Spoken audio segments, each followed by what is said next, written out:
হাতে বন্দুক নিয়ে ভাগতেছে। কয়েকজন বিজেপি কর্মী সেখানে উপস্থিত হয়ে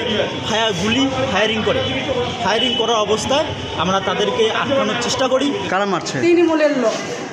তৃণমূল লোকরা মারছে। হ্যাঁ। কি কারণে মারলো, কি কারণে? আমরা তো কোনো করিনি। আমরা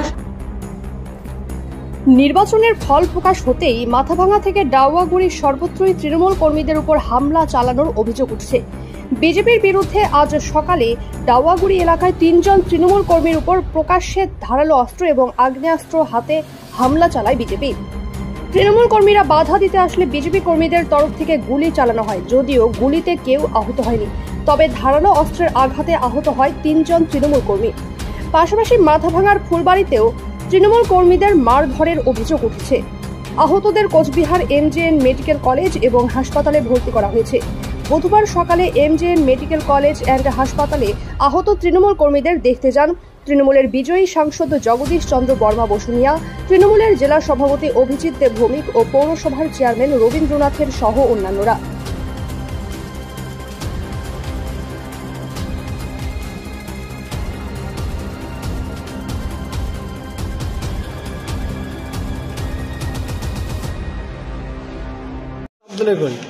বিজেপি করতেন না, তাহলে কেন মারলো তৃণমূলের লোকজন? বিজেপি কে করি? তৃণমূলের লোকজন কেন মারলো? মিটিংয়ে জানিয়ে দেখিয়া ওইখান থেকে মিটিং কে যাবো। তো ঘটনার মধ্যে কিছু না, ওরা আমরা বাড়িতে আসলাম, সকালবেলা আমার বাড়িতে হামলা করিয়া তবে চলে গেল। আমরা তো কিছু করলাম না। রাস্তার মধ্যে আমার একটা ভাইস্তা ছিল 2টা, ওদেরকে ধরিয়া পুরো মাইল ধর করলো। কারা করলো? টিএমসির লোকরা মারতেছে হলো। তখন আমরা শুনলাম বলে মারতেছে, তখন আমরা গেলাম আগাইতে, তখন আমাদেরকে সবাইকে মারল। তারা বলছে আপনারা নাকি তাদেরকে মারতে গেছেন? না, আমরা মারতে চাইনি। ওরা আমার ভাইস থেকে মারতেছিল, ফেলিয়া মারতেছিল, তখন আমরা গেলাম। আমরা যাওয়ার সঙ্গে সঙ্গে ওরা কিছু পালে যায়, পরে কিছু লোক ধরে আমাকে মারল। আপনাদের কজনকে এরকম মারধর করেছে? আমাদের প্রায় 7-8 লোকে মারছে। 7 জন। কতজন আহত? কতজন আছে? আহত আছে 6 জন। 3 জন বাড়িতে আছে, 3 জনের বাড়িতে। ভালো করে বলেন তো, আপনারা 6 জনে কি হয়েছিল? একবার যেছে যায় ঘুরে এসছে, পায় নাই, পরে আবার সাবেক যায় আমাদের বাড়িতে মারছিল। আপনার কে হয়? আমার স্বামী হয়। আমার স্বামীকে আমি বাঁচাইতে যাই, আমারও ওইখানে মারছে। কারা মারছে? তৃণমূল লোকরা মারছে। হ্যাঁ। কি কারণে মারলো, কি কারণে? আমরা তো কোনো করিনি। আমরা সামাজিকভাবে চলি, সামাজিকভাবে করি। আমরা ভোট দেওয়ার মালিক, আমরা ভোট দিছি। আপনারা কি কোনো পার্টি করেন? না, পার্টি তো ছাড়া তো চলে না। পার্টি আমরা করতেই পারি, যে কোনো তো পার্টি আমরা করতে লাগবে। কোন পার্টি করতেন? তৃণমূলেই করছি। আচ্ছা, অবশ্য তৃণমূল লোকরাই মারলো। হ্যাঁ, আমাদের কোনো অপরাধ নাই তো। কোথায় বাড়ি? কোথায় বাড়ি? আমবাড়ি, ভোজনপুর। আপনার নাম? মজিদে বিবি। বলবো, আমাদের গ্রাম ভোজনপুর, ডাওয়াগুড়ি অঞ্চল 128 এবং 129 নম্বর বুথের আমরা তৃণমূলের সৈনিক। কালকে আমাদের প্রার্থী জগদীশ চন্দ্র বসুনিয়া ব্যাপক ভোটে লিড করেছে, আপনারা সকলে জানেন। সেই আনন্দে আমরা সকালবেলা একটু সকলে মিলে আনন্দ উৎসব এবং আবির খেলতেছিলাম। এমন সময় কয়েকজন বিজেপি কর্মী সেখানে উপস্থিত হয়ে ফায়ারিং করার অবস্থায় আমরা তাদেরকে আটকানোর চেষ্টা করি। কিন্তু চেষ্টা করতে গিয়ে আমাদের যুব প্রেসিডেন্ট রেজ্জাক আলী তাকে গুলি করে, এবং ভাগ্যেতে গুলিটা তো লেগেছে কি না এখনও ডাক্তারবাবু বলতে পারবে, এবং তার হাতে এবং মাথায় বেকি এবং কুড়াল আরও আধুনিক অস্ত্রপাতি দিয়ে আঘাত করা অবস্থায় আমরা এমজিএন হসপিটালে নিয়ে এসেছি। এখন হসপিটালে আছে, মৃত্যুশয্যায় লড়াই করছে। কয়জন আহত আছে? আমাদের টোটাল কর্মী আহত হয়েছে 8 থেকে 10 জন। তার মধ্যে গুরুতর অবস্থা 3 জনকার অবস্থা খুবই আশঙ্কাজনক হয়েছে। আমাদের আমবাড়ি ভজনপুর, এটা ডাওয়াগুড়ি অঞ্চল, নাটাবাড়ি বিধানসভা।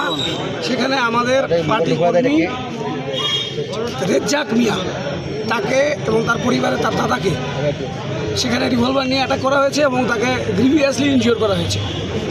সে মৃত্যুর সাথে বাজাল হচ্ছে, ট্রমা কেয়ারে আছে। একই ঘটনা মাথাভাঙা বিধানসভা কেন্দ্রের ফুলবাড়ি, সেখানে আমাদের অঞ্চলের কনভেনার বিনয় বর্মন, তার ওপরে আজ সকালে সে বাজার করতে গেলে বিজেপি অতর্কিত হামলা করে। বিজেপি ওই অঞ্চলটাতে প্রচুর ভোটে একসময় জিতেছিল, গ্রাম পঞ্চায়েতও জিতেছে, কিন্তু এবারে ওখানে আমাদের ভালো ফল করেছে তৃণমূল। তার পরিপ্রেক্ষিতে বিনয়ের ওপরে এই হামলা, বিনয়ের সেন্স নেই, কথা বলতে পারছে না প্রায় ঘন্টা দিনের জন্য। এই পরিস্থিতি বিজেপি তৈরি করছে। আমরা বারবার এটা বলেছি যে সমস্ত জেলা জুড়ে শান্তি বহাল থাকবে। আমরা নির্বাচনোত্তর পরিস্থিতিতে কোনোভাবেই যাতে জেলায় কোনো অশান্তি তৈরি না হয়, আমরা এই রেজাল্টের 7 দিন আগে থেকে বলছি আমরা জিতবো, কিন্তু কোথাও বিজয় মিছিল করবো না, উশৃঙ্খলা করবো না।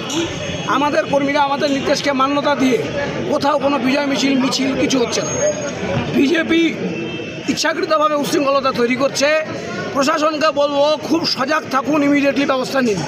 পুলিশ প্রশাসন যদি এই ক্ষেত্রে ঘাটতি করে, কোনো কাল বিলম্ব করে, পরিস্থিতি হাতের বাইরে যেতে পারে। বিজেপি যেহেতু একটা ক্রিমিনালরা হেরেছে, ক্রিমিনালদের হাতে মজুদ অনেক অস্ত্র আছে যারা তারা রেজাল্টের পরের জন্য ব্যবহার করবে বলে রেখেছিল। সেই আর্মসগুলোকে ব্যবহার করার জন্য ক্রিমিনালরা অ্যাক্টিভ হয়ে উঠেছে। এই ক্রিমিনালদেরকে ইমিডিয়েটলি কাস্টডিতে নিতে হবে সারা জেলা জুড়ে, এটাই আমাদের বক্তব্য। এখন পর্যন্ত 4 জন আহত হয়েছে, ফুলবাড়ির 1 জন, আমবাড়ি ভজনপুরে 3 জন। ফুলবাড়ি 2 জন আছে, ফালাকাটাতে 1 জন এসছে কুচবিহারে। থানায় অভিযোগ জানানো হবে, থানায় অভিযোগ জানানো হচ্ছে। আমাদের তৃণমূল কংগ্রেস কর্মীরা বাজারে একটা দোকানে টিভি দেখছিল। যেহেতু আমরা জিতে গেছি, একটু আনন্দ তো হচ্ছিলই কর্মীদের। বিজেপির কিছু লোক হঠাৎ করে তাদের পর অতর্কিত আক্রমণ করে, লাঠি দা বল্লম নিয়ে তাদের উপর হামলা করে তাদেরকে প্রাণে মারার চেষ্টা করে। আগ্নেয়াস্ত্র ছিল, গুলিও ফাঁকা গুলি ছাড়া হয় এবং তারা গুরুতরভাবে আহত হয়েছে। গ্রামবাসীরা তাদেরকে নিয়ে এসে কুচবিহার মেডিকেল কলেজ হাসপাতালে ভর্তি করছে। মৃত্যুর সাথে তারা পাঞ্জা লড়ছে। আমরা পুলিশকে সমস্ত ঘটনা জানিয়েছি, আইনগত ব্যবস্থা যাতে দ্রুত নেওয়া হয়। মাথাভাঙা থেকেও 1 জন এসছে, বিনয়, আমাদের তৃণমূল কংগ্রেসের কর্মী। আরও কয়েকজন ফালাকাটা হাসপাতালে ভর্তি আছে, ওখানেও বিজেপির হারমাদ্রা। একটু আনন্দ তো হয়, একটু সকালবেলা আলোচনা হয়, 4 দোকান 5 দোকানে খুশি হয়, একটু খবর টবর দেখে। এটাই এদের অপরাধ, অতর্কিত আক্রমণ করে তাদেরকেও। বিনয় নামে ছেলেটা, সে তো জ্ঞানী ফিরছে না এখন। আর বাকিরা ফালাকাটা হাসপাতালে আছে। বিজেপি হারার পরে তারা প্রতিশোধ নেওয়ার জন্য তারা তৃণমূল কংগ্রেস কর্মীদের আক্রমণ করছে, মারধর করছে, প্রাণে মারার চেষ্টা করছে।